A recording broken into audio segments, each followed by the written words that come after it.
بسم اللہ الرحمن الرحیم۔ حضرت عمرو ابن طفیل ابن عمرو دوسی رضی اللہ تعالیٰ عنہ کے واقعے کا بیان چل رہا ہے۔ معقول میں گزر گیا کہ حضرت طفیل نبی اکرم صلی اللہ علیہ وسلم کے دست کریم پر ایمان لے کر آئے۔ اس کے بعد کچھ زمانہ مکہ شریف میں ٹھہرے رہے، قرآن مقدس سیکھتے رہے۔ پھر جب ان کے واپس جانے کا وقت قریب آیا تو سرکار صلی اللہ علیہ وسلم کی بارگاہ میں حاضر ہوئے، اپنی قوم کے حالات بتائے، اپنا مقصد تبلیغ ظاہر کیا، اور اس کے لیے سرکار صلی اللہ علیہ وسلم سے ایک نشانی کا مطالبہ کیا کہ آپ دعا کریں کہ اللہ پاک مجھے کوئی نشانی عطا کر دے جو میں بطور دلیل اور بطور حقانیت اپنی قوم کو پیش کر سکوں۔ حضور صلی اللہ علیہ وسلم نے آپ کے لیے دعا فرمائی۔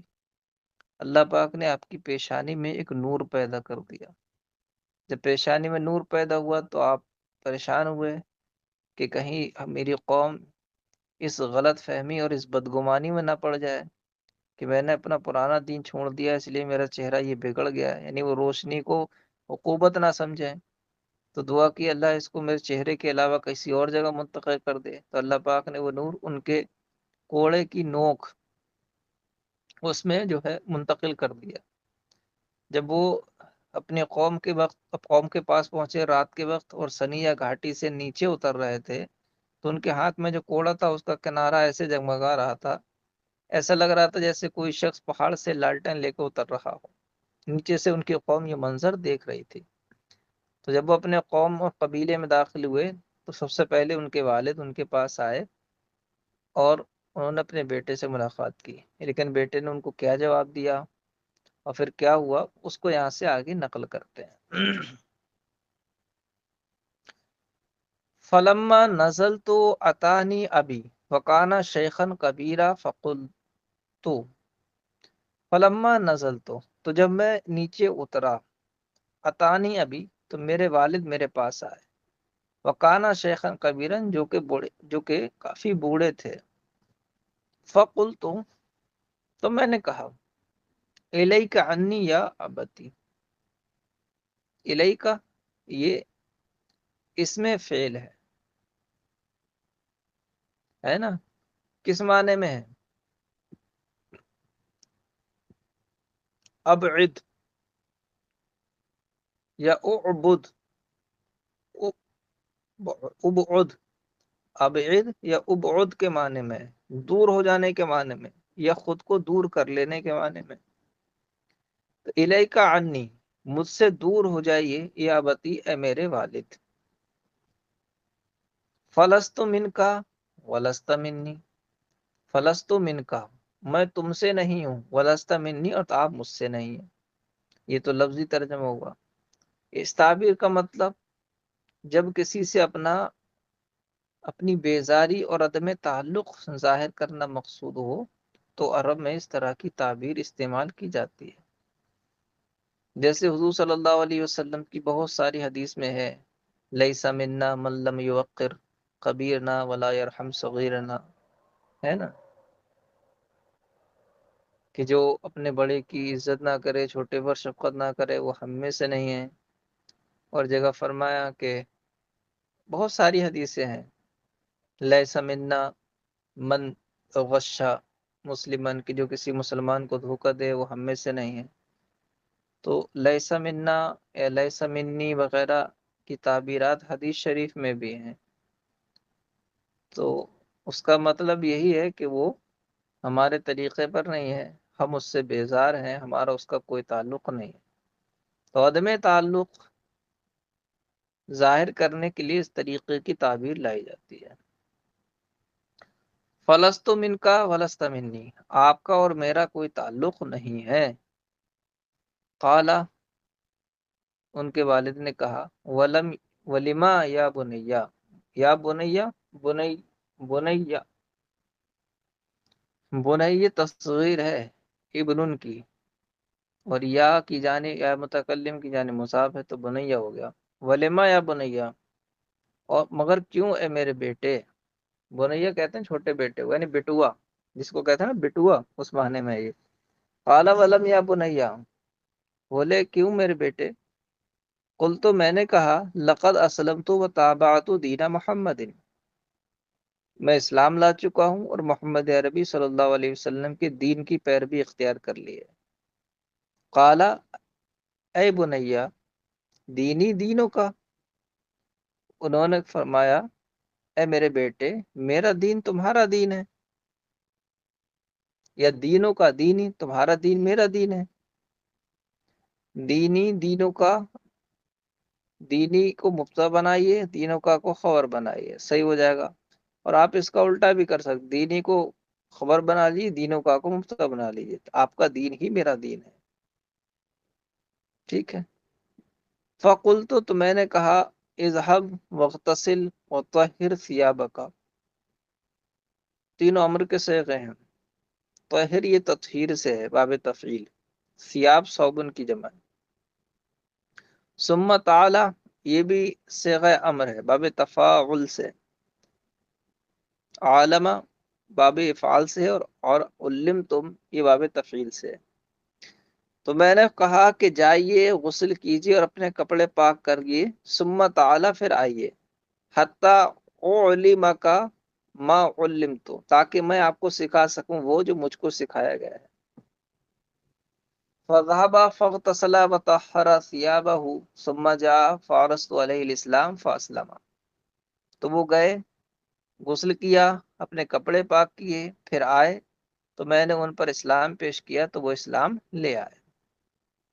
کہتے ہیں ثم جاءت زوجتی فقلت، پھر میری بیوی آئیں، میرے والد کا معاملہ تو ہو گیا صاف، پھر میری بیوی آئیں، ثم جاءت زوجتی، پھر میری بیوی آئی، فقلت اور بولی، فقلت تو میں نے کہا الیکا الیکی عنی فلست منکی ولست منی، تو میں نے کہا مجھ سے دور ہو جا، تیرا اور میرا کوئی تعلق نہیں ہے۔ قالت وہ بولی ولما بے ابی انتا و امی، بولی کیوں، ولیما کیوں، آپ پر میرے ماں باپ قربان ہوا، کیوں تعلق نہیں ہے ہمارا اور آپ کا؟ پہلی عورتیں ایسے بولتی تھیں، بے ابی انتا و امی، کہ آپ پر ہمارے ماں باپ قربان ہو۔ اب تو ماں باپ کے چکر میں شوہر کو قربان کرنے کے لیے پھر رہی ہیں، ہے نا۔ حقیقت میں عورت پر سب سے بڑا حق ماں کا، اس کے بعد باپ کا تب ہوتا ہے جب تک اس کی شادی نہیں ہوئی ہے۔ شادی ہونے کے بعد اس پر سب سے بڑا حق اس کے شوہر کا ہے، اس کی ماں اور اس کے باپ سے بھی بڑھ کر۔ تو پہلے کی عورتیں جو ہوتی ہیں نا بے ابی انتا و امی، وہ اس شوہر کے اس حق کو واضح کرنا چاہتی تھی کہ آپ پر ہمارے ماں باپ قربان ہوں، یعنی آپ کا مقام و مرتبہ اور آپ کا حق ہم پر ماں باپ سے زیادہ ہے، بے ابی انتا و امی، یہ کہتی تھی۔ مگر اب جو ہے وہ تو شوہر کو قربان کرنے کو پھر رہی ہے اپنے ماں باپ پر، ہے نا۔ اور اکثر آپ دیکھنا کہ جو حالات بگڑتے ہیں گھروں کے شادیوں کے بعد، وہ اپنے میکے پر زیادہ تکیہ کر لینے کی وجہ سے، یا میکے پر زیادہ اعتماد ہونے کی وجہ سے حالات خراب ہوتے ہیں۔ اور اگر عورت سب کچھ اپنے شوہر کو سمجھنے لگے اور شوہر کا گھر ہی اس کا اپنا گھر ہو، اور واقعی اس کا اپنا گھر وہی ہے، ماں باپ کا گھر اس کا اپنا گھر نہیں تھا، تب تک تھا جب تک شادی نہیں ہوئی، شادی کے بعد اس کا اپنا گھر وہی ہے جو وہ شوہر کے یہاں گئی ہے نا۔ لیکن لوگ اس کو پرائے گھر کہتے ہیں کہ لڑکی تو پرائے گھر کی ہو جاتی ہے۔ یہ پرائے گھر والی جو بات ہے نا، اس نے لڑکیوں کا دماغ خراب کر دیا۔ اس کے سامنے پرائے گھر کہہ کے اس کے ذہن میں یہی بٹا لے جاتا ہے کہ شوہر کا گھر پرائے گھر ہوتا ہے، حالانکہ شوہر کا گھر اپنا گھر ہوتا ہے۔ لڑکی اپنے ماں باپ کے یہاں تو پرائے گھر میں ہے، اس کو تو شوہر کے گھر جا کر اپنا گھر سنبھالنا ہے۔ تو پرایا گھر نہیں ہوتا ہے شوہر کا گھر، شوہر کا گھر اس کا اپنا گھر ہوتا ہے۔ عورت کے دو گھر ہوتے ہیں، جب تک شادی نہیں ہوئی ماں باپ کا گھر، اور جب شادی ہو گئی تو اب شوہر کا گھر۔ لڑکے کا ایک ہی گھر ہوتا ہے، اپنا گھر ہی، اس کی سسرال ہمیشہ پرائے گھر رہتی ہے، لڑکے کی سسرال ہمیشہ پرائے گھر رہتی ہے، مگر لڑکی کی جو سسرال ہوتی ہے وہ اس کا اپنا گھر ہوتا ہے، اور شادی کے بعد جو میکا تھا نا وہ پرائے گھر ہو جاتا ہے۔ تو لڑکی کا گھر پرایا گھر ہو گیا شادی کے بعد، ہے نا، لڑکی کے حق میں۔ اور لڑکے کے حق میں اس کا اپنا گھر شادی سے پہلے بھی رہا، شادی کے بعد بھی رہا، سسرال اس کا پرایا گھر رہا. یہ ہے. اور اس کی دلیل بتاؤں؟ اس کی دلیل یہ ہے کہ اگر لڑکے کی اگر جو ہے انتقال ہو جائے کسی کا، جیسے فرض کرو شوہر کا انتقال ہو جائے، ہے نا، تو شوہر کی مال سے بیوی کو حصہ ملے گا، اس کے بچوں کو بھی حصہ ملے گا جو اس سے ہوگا. اور گھر میں جو بھی حصص ہوتے ہیں، جو بھی جائیداد ہوتی ہے، وہ لڑکے کے واسطے سے بیوی کو ہی ملتی ہے. مگر لڑکے کی سسرال سے لڑکے کو کچھ نہیں ملے گا، اس کی بیٹی کو مل جائے گا مگر لڑکے کو کچھ نہیں ملے گا. اور جو جہیز دیا جاتا ہے، جہیز، یہ جہیز لڑکے کے لیے نہیں ہے بلکہ جہیز لڑکی کی ملک ہوتا ہے. اور یہ ہم نے بارہا دیکھا، اگر شادی ہوا طلاق ہو جائے تو فوراً دہیز واپس چلا جاتا ہے نا. تو دہیز کس کو ملا؟ دہیز ملا لڑکی کو. مگر اس پر تانے سننے پڑتے ہیں لڑکے والوں کو کہ ہم نے دہیج دیا تھا، ہم نے دہیج دیا تھا، حالانکہ وہ دہیج دے رہا ہے اپنی لڑکی کو. کل طلاق ہو جائے تو کیا دہیج واپس نہیں لے گا؟ وہ لے جائے گا سب، کچھ نہیں ملے گا، ہے نا. کل طلاق ہو جائے تو دہیج سب چلا جائے گا، لیکن مہر جو ہے وہ مہر دینا پڑے گا شوہر کو، مہر دینا پڑے گا آدمی کو. اور اگر اس کا انتقال ہو جائے کل، تو اس کے وراثت سے حصہ بھی عورت پائے گی. تو بہت ساری چیزیں ہیں جس کو غلط نظریے سے دیکھا جاتا ہے اور غلط عنوانات سے اس کو تعبیر کیا جاتا ہے. دہیز مانگنا غلط ہے، حرام ہے، کیونکہ یہ بلا ضرورت سوال ہے. لیکن اگر کسی نے دیا ہے زیادہ دہیز تو وہ اپنے داماد یا اپنے جو ہے سامنے والوں کو تانا نہیں دے سکتا کہ میں نے اتنا دہیز دیا تھا. دہیز تو اپنی لڑکی کو دیا تھا، ہمیں تھوڑی دیا تھا، ہے نا. صاحب کہہ سکتا ہے بھائی دہیز تم نے اپنی لڑکی کو دیا تھا، ہمیں تھوڑی نہیں دیا تھا. آج ہم ان کو چھوڑ دے تو کیا تم دہیز ہمارے پاس چھوڑ دو گے؟ تم تو سب بھر کے لے جاؤ گے، تو پھر تانا کس بات کا؟ تو بہت ساری معاشرے میں غلط تعبیرات، غلط ذہنیت، غلط فہمیاں ہیں جن کی وجہ سے رشتوں میں بگاڑ آتا ہے، یا وہ محبتیں نہیں رہی جو ہونی چاہیے.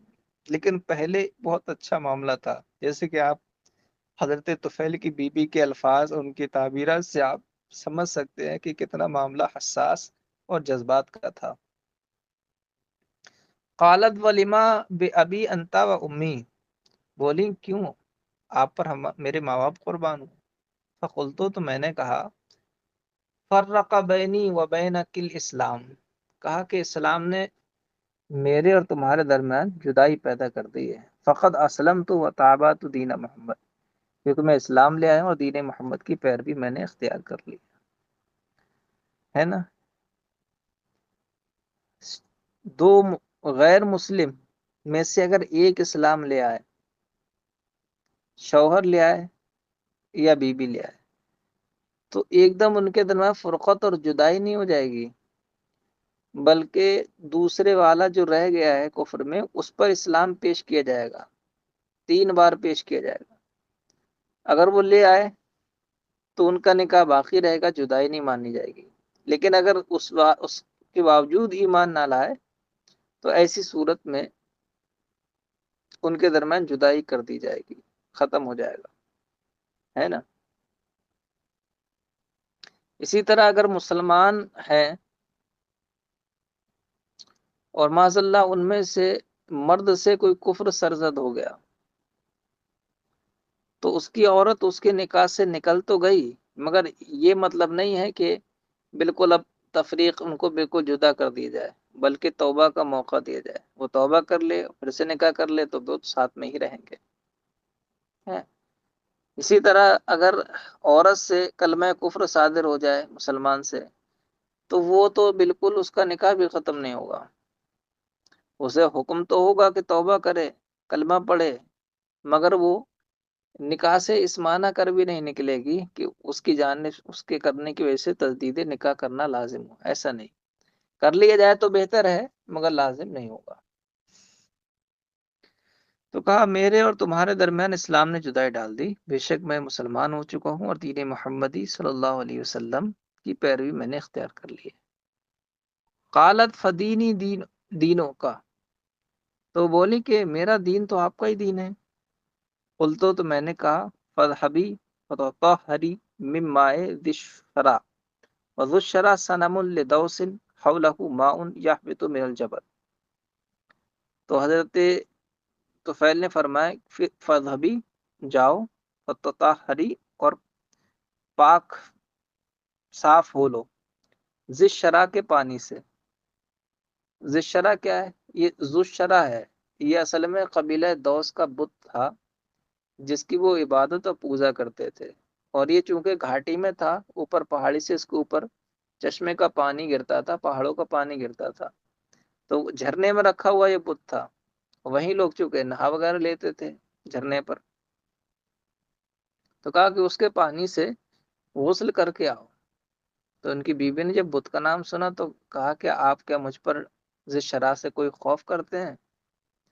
یعنی آپ کو یہ اندیشہ ہے کہ اگر میں اس کے پانی سے نہیں نہاؤں گی تو مجھے کچھ اور مذہب چھوڑوں گی تو مجھے کوئی تکلیف ہو جائے گی، یا مجھے کوئی ہلاکت میں یا مصیبت میں پڑ جاؤں گی؟ کوئی ڈر ہے آپ کو اس بت کا؟ تو کہا اس بت کا ڈر نہیں ہے، بات یہ ہے کہ وہ بت چونکہ بستی سے علیحدہ ہے، وہاں کوئی جاتا نہیں زیادہ، تو بستی سے دور جا کر تم طہارت کرو گی تو پردے کا انتظام زیادہ ہے، اس میں کوئی مطلع نہیں ہو پائے گا، اس لیے میں کہہ رہا ہوں اس کے پانی سے۔ اس کا ڈر تھوڑی ہے وہ کچھ کر لے گا، وہ تو ناک پر کی مکھی بھی نہیں اڑا سکتا اپنی۔ فَاذْهَبِي فَتَطَهَّرِي مِن مَّاءِ ذِي الشَّرَا، تو میں نے کہا جاؤ اور صاف ستھری ہو لو ذو الشرا کے پانی سے۔ وذو الشرا صنم لدوس، ذو الشرا یہ قبیلہ دوس کا بت تھا، صنم کی جمع اصنام آتی۔ حولہ ماؤن یحبط من الجبل، اس کے ارد گرد پانی تھا جو پہاڑ سے اترتا تھا۔ فقالت، تو یہ بولی بی ابی انت و امی، دیکھ رہے ہیں بار بار، بی ابی انت و امی، آپ پر میرے ماں باپ قربان ہو، اتخشى علی الصبیۃ شیئا من ذی الشرا، کہ آپ کچھ اندیشہ کرتے ہیں اس لڑکی پر ذو الشرا سے، صبیۃ نا بچی، کہ آپ کو اس لڑکی پر ذو الشرا سے کوئی ڈر اور اندیشہ ہے؟ فقلت تبا لکی ولذی الشرا، تو بولے تیرے لیے اور اس ذو الشرا کے لیے، دونوں کے لیے بربادی ہو، غصے میں بولے تبا لکا ولذی الشرا، تجھ پر اور ذو شرا دونوں پر افسوس ہے مجھے۔ تب مانے ہلاکت آتا ہے، اس کا معنی ہلاکت بھی آتا ہے، بربادی بھی آتا ہے، اور کبھی افسوس جتانے کے لیے بھی یہ لفظ استعمال کرتے ہیں۔ فقلت تبا لکی ولذی الشرا، میں نے کہا تجھ پر اور ذو الشرا دونوں پر افسوس ہے۔ قلت لکی اذهبی واغتسلی هناک بعیدا عن الناس، میں نے تجھ سے کہا تھا کہ جا اور وہاں غسل کر، لوگوں سے دور رہ کر، تو مقصد میرا لوگوں سے دور کرنا تھا تجھے، تاکہ کوئی مطلع نہ ہو نہانے کی حالت پر۔ قلت لکی اذهبی واغتسلی هنا بعیدا عن الناس، میں نے تجھ سے کہا تھا جاؤ، میں نے تم سے کہا تھا کہ جاؤ اور وہاں غسل کرو لوگوں سے دور رہتے ہوئے۔ وانا ضامن لکی اللہ یفعل هذا الحجر الاسم شیئا، اور میں تمہارے لیے اس بات کا ضامن ہوں کہ یہ بحرا پتھر تمہارا کچھ نہیں کرے گا۔ اسم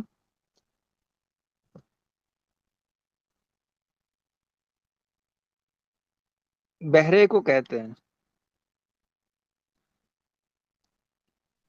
اور میں تمہاری ضامن ہوں اس بات کا کہ یہ بحرا پتھر تو کچھ بھی نہیں کرے گا۔ فذهبت فاغتسلت، تو وہ گئیں اور انہوں نے غسل کیا، ثم جاءت، پھر وہ واپس آئیں، فارست علیہ الاسلام، تو میں نے ان پر اسلام پیش کیا، فاسلمت، تو وہ اسلام لے آئیں۔ ثم دعوت دوسا فابطوا علی الا ابا ہریرہ فقد کان اسرع الناس اسلام، کہہ رہے ہیں اس کے بعد جب میں اپنے والد اور بیوی کے اسلام سے فارغ ہو گیا تو میں نے اپنے قبیلے دوست کو عام طریقے پر اسلام کی دعوت دی، تو لوگوں نے آنے میں بڑی سستی کی، لیکن جو بندہ سب سے پہلے اور سب سے تیز آیا وہ ابو ہریرہ تھے، سب سے جلدی میرے پاس آئے اور اسلام سے مشرف ہو گئے۔ ثم دعوت دوسن، پھر میں نے پورے قبیلہ دوس کو دعوت و تبلیغ کی، فابطؤ علیہ، بطؤ یبطؤ، یبطؤ، بطؤ یبطؤ بطؤا، اس کا معنی تھا سست ہونا، اور ابطأ یبطئ ابطان، اس کا معنی تھا سستی کرنا۔